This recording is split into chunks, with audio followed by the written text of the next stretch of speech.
जय हिंद साथियों। आज फिर आप लोगों का एक बार फिर से स्वागत है हमारे यूट्यूब चैनल रामदुआई स्टडी 9120 में। जी हाँ साथियों, एसएससी जीडी 27 अगस्त को आने वाली वैकेंसी 30,000 प्लस, उसकी तैयारी के लिए हमारी रामदुआई स्टडी चैनल उसकी तैयारी बहुत ही बेहतरीन तरीके से कराएगा। और इस बार टारगेट, जैसा कि आप लोगों ने डेमो में देख रखा होगा, इंडियन नेवी का जो लोग पेपर दिए होंगे, हमारी क्लास से क्लास लिए होंगे, उन लोगों ने देख रखा होगा कि कैसी हमारी क्लास है।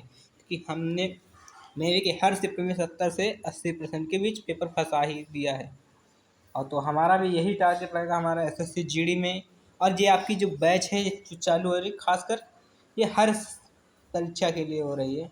कोई भी आल एग्जाम, सरकारी गवर्नमेंट एग्जाम आप देंगे, उसके लिए ये बैच है साथी। तो इस बैच को जरूर कंप्लीट करिएगा। और साथ ही, क्योंकि कई बार जो सफलता साथी होती इसी से नहीं मिलती। किससे? कि हम जैसे एसएससी जीडी की तैयारी करें, अब दूसरी वैकेंसी बीच में आ गई, एयरफोर्स की जैसी आ चुकी है। अब आप यहाँ पे डिसाइड नहीं कर पा रहे कि आप एसएससी जीडी की तैयारी करें या फिर एयरफोर्स की तैयारी करें। फिर आप एसएससी जीडी की छोड़कर एयरफोर्स की तरफ लग जाते हैं, और फिर दूसरी वैकेंसी आ जाती तो आप उसको छोड़ के वहाँ लग जाती है। इस प्रकार से आपको नहीं सिलेक्शन कर ले पाते हैं। और कुछ लोग ले लेते हैं क्योंकि वो अपना लक्ष्य मान लेते हैं। मैंने एक वीडियो भी डाल रखी थी लक्ष्य वाली, जीवन का लक्ष्य क्या है, हमें लक्ष्य क्यों अपनाना चाहिए, तो वहाँ पे आप लोग देख सकते हैं। तो क्लास को देर न करते हुए आगे क्लास को बढ़ाते हैं। तो चलिए, पहला प्रश्न आपका स्क्रीन में आता हुआ ये रहा। और ये क्लास साथी बहुत ही बेहतरीन तरीके से रखी जा रही है। तो चलिए साथी, पहला प्रश्न करें। भारतीय संविधान में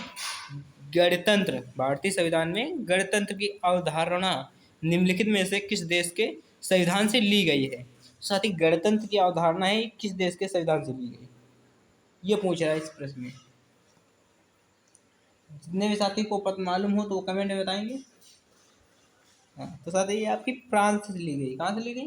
फ्रांस से। देखो, भारतीय संविधान में गणतंत्र की अवधारणा को फ्रांस के संविधान से लिया गया है।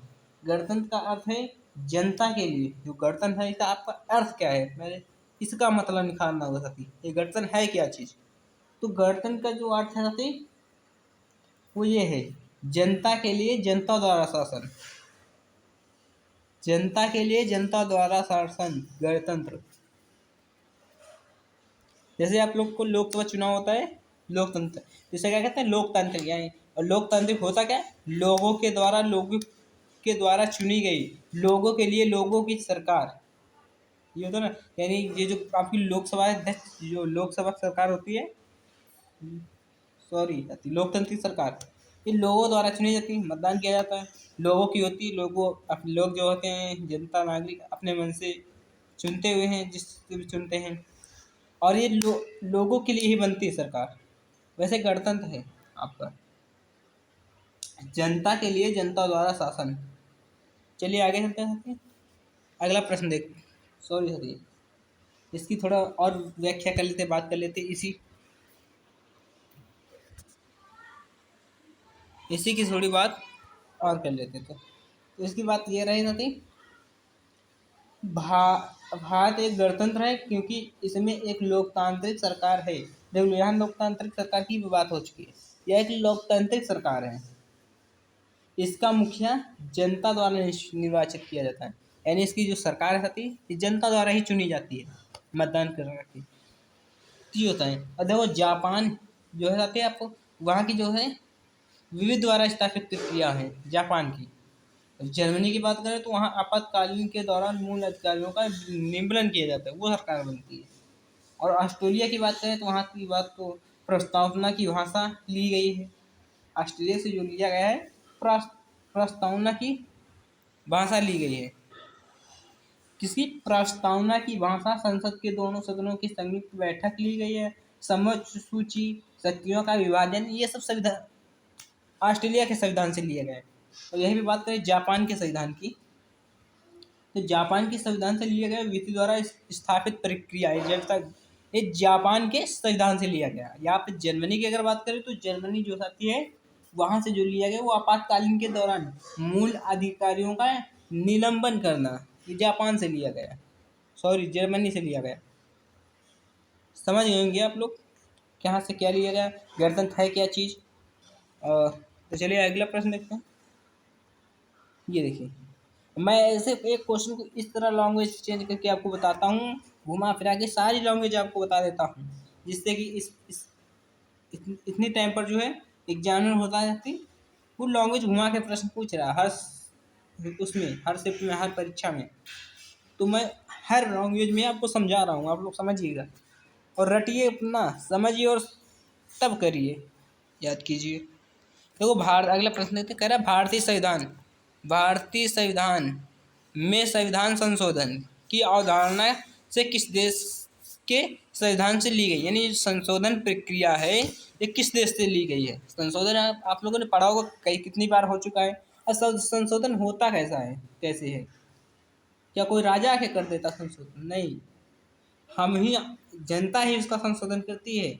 जैसे हमें किसी संविधान, ये हमें लग रहा डाउट है, ये गलत है, हमें इस पर आपत्ति होनी चाहिए, इस पर आपत्ति करनी चाहिए, तो वो लोग संविधान पर, तो वो अपने एकत्रित जन नागरिक एकत्रित होकर संविधान के खिलाफ आवाज उठा सकते हैं, तब जाके वो संशोधन होता है। और ये लिया किस देश की से गया है संविधान संशोधन? तो दक्षिणी अफ्रीका से लिया गया है। कहाँ से लिया? दक्षिणी अफ्रीका से। और साथ ही बात करें भारतीय संविधान का भाग 20, यानी जो संशोधन है ये किस उसमें लिखा है, ये भारतीय संविधान का भाग 20 व अनुच्छेद 368 संविधान संशोधन से संबंधित है। अगर आप संविधान की देखेंगे तो उसमें भाग 20 और अनुच्छेद 368 पर देखेंगे, वहीं पे आपका ये उत्तीर्ण है, भारतीय संविधान संशोधन। और संविधान संशोधन की शक्ति भारत में संसद को दी गई है। संविधान संशोधन के प्रावधान को दक्षिणी अफ्रीका से संविधान से लिया गया है, और इसकी संविधान संशोधन की शक्ति है भारत के सांसद को दी गई है, संसद को दी गई। जैसे आप किसी भी जिले से हैं, वहाँ का जो संसद है वहाँ पे संविधान संशोधन होता है, उस जिले के जन जो लोग हैं, और वहाँ पे देखी जाती है कि कितने लोग किस पक्ष में हैं, यानी कितने लोग क्या चाहते हैं, कितने लोग क्या चाहते, तब वो संशोधन का होता है। और किसके द्वारा होता है? सांसद के द्वारा होता है। चलिए आगे देखते हैं जरा। सरकार के संसदीय स्वरूप को डैश डैश मॉडल के रूप में जाना जाता है। तो किस मॉडल के रूप में जाना जाता है संविधान के संसदीय स्वरूप को? तो सीधा सा आप लोग कहेंगे कि ये जो जाना जाता है वेस्टमिंस्टर मॉडल के रूप में जाना जाता है। इसकी बात करें तो वेस्टमिंस्टर प्रणाली का नाम मध्य लंदन के उस स्थान से लिया गया है जहां पर इंग्लैंड की संसद स्थित है। वेस्टमिंस्टर प्रणाली एक लोकतांत्रिक प्रणाली है जिसका उपयोग कनाडा, न्यूजीलैंड, ब्रिटेन जैसे देशों के साथ साथ एशिया और अफ्रीका के कई हिस्सों में किया जा रहा है। किसका? वेस्टमिंस्टर का मॉडल का। चलिए आगे देखते हैं। ये केंद्र द्वारा राज्यपाल की नियुक्ति भारत के संविधान की किस विशेषता से संबंधित है? केंद्र द्वारा राज्यपाल की नियुक्ति कह रहा है कि भारत की किस संविधान की, या आपको संविधान से संबंधित टॉपिक है साथी,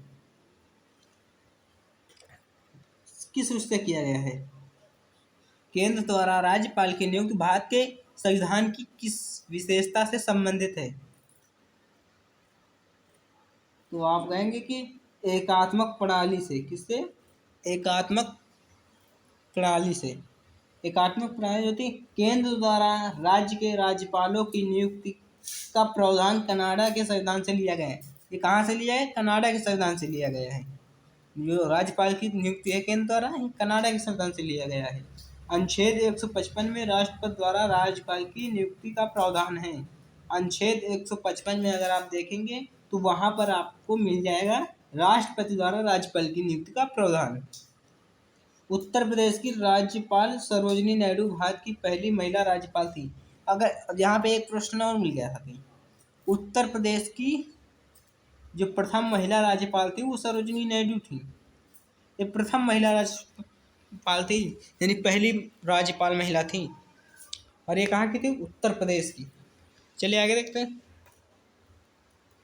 ये रहा, निम्नलिखित में से कौन सी भारतीय संविधान की संघीय विशेषता नहीं है? निम्नलिखित में से कौन सी भारतीय संविधान की संघीय विशेषता नहीं है? तो आप कहेंगे अखिल भारतीय सेवाएं। कौन सी? अखिल भारतीय सेवाएं।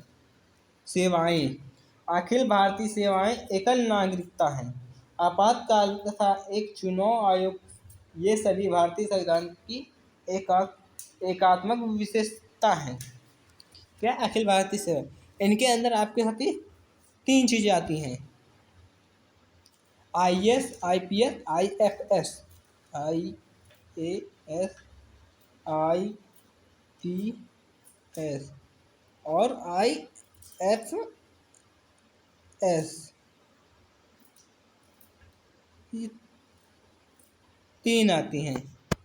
किसके? अखिल भारतीय सेवा। ये किसके द्वारा होती है? राष्ट्रपति द्वारा होती है। ये राष्ट्रपति द्वारा होती है। चलिए आगे देखते हैं। ये निम्नलिखित में ऐसा कौन सी भारतीय संविधान की विशेषता है? यहाँ पे सॉरी 2 बार हो चुका है। देखिए आप पढ़िए प्रश्न को। निम्नलिखित में से कौन सी कौन सी भारतीय संवैधानिक की एक विशेषता है? तो कौन सी साथी आपकी? सभी साथी कमेंट में भी बताएंगे। ये प्रश्न बहुत ही, तो सबसे लंबा लिखित संविधान कौन सा है? सबसे लंबा लिखित संविधान। कौन सी विशेषता है? सबसे लंबा लिखित संविधान। देखो इसके संविधान की जो प्रमुख विशेषता है, आप लोग, मैंने बोला था आप लोग रजिस्टर से लेके बैठेंगे हमारी क्लास को, तो आप लोग अपना पेन और रजिस्टर उठा लीजिए। मैं कुछ विशेषताएं बोल रहा हूँ भारतीय संविधान की, वो नोट कर लीजिए। चलिए लिखिए। पहली विशेषता, विश्व का सबसे लंबा लिखित संविधान। आपका जो भारतीय संविधान है साथी, ये विश्व का सबसे लंबा लिखित संविधान है। दूसरा पॉइंट लिखिए, कठोरता और लचीलेपन का मिश्रण। कठोरता और लचीलेपन का मिश्रण भी है। तीसरी लिखिए, एकल नागरिकता। चौथा लिखिए, सरकार का संसदीय स्वरूप। पांचवा लिखिए, कानून का कानून का शासन। अगला लिखिए, संसदीय संप्रभुता और न्यायिक सर्वोच्चता। अगला लिखिए, सार्वभौमिक वयस्क मताधिकार। तो ये आपके संविधान की जो प्रमुख विशेषताएं हैं साथी, 7 विशेषताएं हमने बताई, आप लोग नोट कर लीजिएगा। चलिए आगे देखते हैं। ये रहा, भारतीय ध्वजा संहिता के अनुसार राष्ट्रीय ध्वजा की लंबाई और चौड़ाई का अनुपात होगा। तो इसके लंबाई और चौड़ाई का अनुपात कितना है? आपके ध्वजा, राष्ट्रीय ध्वजा, तिरंगा, झंडा कितना है? 3:2। कितना है? 3:2। तो 22 जुलाई 1947 को भारतीय संविधान सभा ने 22 जुलाई 1947 को भारतीय संविधान सभा ने राष्ट्रीय ध्वजा तिरंगा को अग्रीकृत किया था। कब किया था? 22 जुलाई 1947 को। यह प्रश्न आपका बन सकता है। चलिए आगे देखते हैं। आइए ना, राष्ट्रीय ध्वजा की लंबाई व चौड़ाई का अनुपात क्रमशः 3:2 होता है। कितना होता है? 3:2 होता है। याद रखिएगा आप लोग। भारत की राष्ट्रीय ध्वजा में सबसे ऊपर केसरिया, मध्य में सफेद तथा नीचे हरे रंग की 3 क्षैतिज पत्तियां होती हैं। आप लोग समझ जाएंगे और देखे हुए होंगे। अगला देखिए, ये रहा, भारत के राष्ट्रीय चिन्ह को किस दिन अपनाया गया था? भारत के राष्ट्रीय चिन्ह को किस दिन अपनाया गया? तो 26 जनवरी 1950 को अपनाया गया था। कब? 26 जनवरी 1950 को अपनाया गया था। और इसी की बात करें तो भारत का राष्ट्रीय चिन्ह सारनाथ स्तंभ अशोक स्तंभ से लिया गया। ये कहाँ से लिया गया? सारनाथ के अशोक स्तंभ से लिया गया। मूल स्तंभ के शीर्ष पर 4 सिंह हैं। मूल स्तंभ जो है साथी आपको, वहां पे 4 सिंह हैं जो एक दूसरे की ओर पीठ किए हुए हैं। सिंह साहस और निर्भीकता का प्रतीक है। इसके फलक के नीचे मुंडको उपनिषदों तथा सूत्र सत्यमेव जयते देवनागरिक लिपि में अंकित है। भारत सरकार ने यह चिन्ह 26 जनवरी 1950 को अपनाया गया था। सत्यमेव जयते का साथी अर्थ क्या होता है? ये संस्कृत का शब्द है देवनागरिक का। ओ सॉरी, हाँ, देवनागरिक का शब्द है सत्यमेव जयते। इसका अर्थ जो होगा साथी, सत्य की जीत होती है, सत्य की जीत होती है। चलिए अगला देखते हैं। ये रहा, ये आपको थोड़ा लॉन्ग है इसलिए थोड़ा छोटा दिख रहा होगा, इसका अक्षर का साइज थोड़ा साइज छोटा दिख रहा होगा। तो चलिए आप लोग लिखिएगा, मैं बोल रहा हूँ। संविधान सभा के संदर्भ, संविधान सभा के संदर्भ में निम्नलिखित में से कौन सा कथन सत्य है? अरे कौन सा कथन सत्य है? संविधान सभा के संदर्भ में कौन सा कथन सत्य है? तो पहला कथन देखो क्या कह रहा है। संविधान सभा ने जुलाई 1949 में राष्ट्रीय ध्वजा को अपनाया था। अभी मैंने एक प्रश्न बोला है, अभी उस व्याख्या दी है साथी 8 नंबर प्रश्न पर, सॉरी 7 नंबर प्रश्न पे व्याख्या दी, आप लोगों ने सुना होगा। वहां पे मैंने पहले ही वाक्य में बताया था 22 जुलाई 1947 को भारतीय संविधान सभा ने राष्ट्रीय ध्वजा तिरंगे को अपनाया था। वहीं पे देखो पहला कथन ये आ गया, ये तो सत्य है। अब देखिए आगे कौन सा रॉन्ग होता है। जनवरी 1950 में संविधान सभा ने राष्ट्रगान को अंगीकृत किया था, ये भी आपका रॉन्ग है। अंगीकृत किया था, ये भी आपका सही है, ये आपको तो रॉन्ग है। 1947 को हुआ था ये, और ये 1949 लिखा, ये आपका पहला कट गया। दूसरा देखते हैं, ये कुछ कुछ लग रहा है सही है। चलिए अगला देखते हैं, इसको भी निशान लगाते हैं। अगला कह रहा है जनवरी 1948 में संविधान सभा ने राष्ट्रीय गीत को अंगीकृत किया, ये भी बिल्कुल गलत है। 1948 को नहीं किया था, 1948 में देश आज़ाद ही नहीं हुआ था, संविधान ही नहीं बना था। अगला देखिए, संविधान सभा ने 1947 में भारत की राष्ट्रमंडला की सदस्यता की पोस्ट की, ये भी आपका रॉन्ग है। तो आपका कौन सा कथन सत्य है? या 2 नंबर, जनवरी 1950 में संविधान सभा ने राष्ट्रगान को अंगीकृत किया था। समझ गए होंगे आप सभी साथी। बाकी यहाँ से आपको प्रश्न भी घुमा दे सकता है, यहाँ पे कुछ और कर दे, राष्ट्रगीत कर दे, और यहाँ पे आपको 1947 कर दे। तो अगर आप रटे होंगे तो ये वाला कर देंगे, अगर आप नहीं रटे होंगे तो अगर समझ लेंगे तो आप यही वाला करेंगे, क्योंकि 1947 में। तो ये आपको घुमा घुमा के जनरल लैंग्वेज प्रश्न को पूछ सकता है। आगे देखिए, आखिरी प्रश्न है आज के क्लास का। फिर भारतीय संविधान में अपनाया गया प्रावधान और उस देश के संविधान जिससे वह लिया गया है का कौन सा युग सुमेलित है? कौन सा युग सुमेलित है? जो भारतीय संविधान का प्रावधान है और उस देश से लिया भी गया है। ये आपके संविधान के जो प्रावधान लिखे हुए हैं एक तरफ आती, और एक तरफ उन देशों के नाम भी लिखे हुए हैं। चलिए देखते हैं। राज्य के नीति निर्देशक सिद्धांत, राज्य के नीति निर्देशक सिद्धांत, पहला ऑप्शन आपका कह रहा है राज्य के नीति निर्देशक सिद्धांत आयरलैंड से लिए गए, क्या ये सही है? तो आप कहेंगे कि गलत है, आयरलैंड से अला नहीं लिया गया है। अगला देखिए, कानून के शासन का विचार ब्रिटिश सरकार से लिया गया है, ये भी आपका रॉन्ग हो जाएगा। अगला देखिए, स्वतंत्रता समानता और बंधुता के सिद्धांत कनाडा का, ये आपका मिल रहा है। चलिए देखते हैं, अगला तो नहीं मिल रहा, पहले अगला देख लेते हैं। अगला कह रहा है मौलिक अधिकारों का चार्टर राज्य अमेरिका, संयुक्त राज्य अमेरिका का संविधान, यानी राज्य अमेरिका का संविधान, यहाँ पे संयुक्त है साथी। तो ये आपको रॉन्ग है, यानी ये आपको दूसरे देश से लिया गया है, यहाँ पे दूसरा देश लिखा। ये आपका कानून के शासन ये दूसरे देश से लिया गया, यहाँ दूसरा देश लिखा है, ये राजनीतिक निर्देशक दूसरे देश से लिए गए और यहाँ दूसरा लिखा है। लेकिन स्वतंत्रता, समानता और बंधुता के सिद्धांत जो ये कनाडा के संविधान से ही लिए गए हैं, तो आपका ये सही होगा। तो आज आपके 10 प्रश्न हो चुके हैं और आप लोगों को क्लास समझ में आ चुकी होगी, क्योंकि क्लास के मैंने कई प्रकार के लैंग्वेज में प्रश्न बनाए हुए हैं। एक ही प्रश्न ने आपके 3-4 लैंग्वेज समझा दिया है, आप लोग समझ गए होंगे।